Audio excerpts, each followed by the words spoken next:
Hello guys, this is Wajahat Ahmed and I'm here to teach you guys about SQLAlchemy.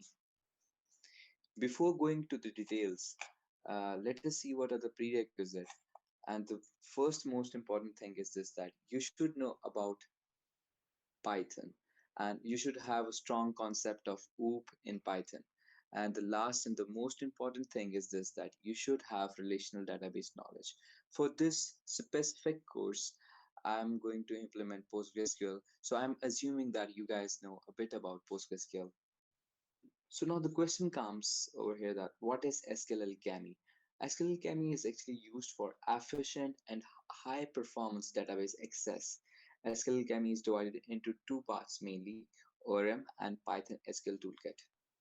I'm going to go for ORM first because ORM is actually the thing that is most of the times used, and SQLAlchemy is used for ORM mainly.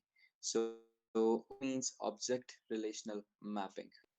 So in here that your classes, they just act like a table in the database. Therefore, the prerequisite we're having the second point for OOP.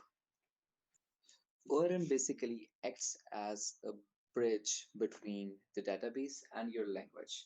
So if we are very good at Python and we just know about SQL a bit, not more than that, and we have to make some sort of queries, we can use SQLAlchemy to implement the functions, the built-in functions to call those functions, and those functions are going to indirectly call SQL at backend. So this means that writing a select query can also be performed using a Python function. Most of the times when we are developing a large scale softwares or enterprise softwares, we usually are implementing ORM. You're going to find different ORM implementations in different languages and frameworks. Django has its own ORM, built-in ORM, and SQLAlchemy is a sort of ORM which is the enterprise level APIs that are used by different frameworks like Flask. And if you go for Java and some other technologies, they do have different frameworks, and those frameworks they are using different ORMs.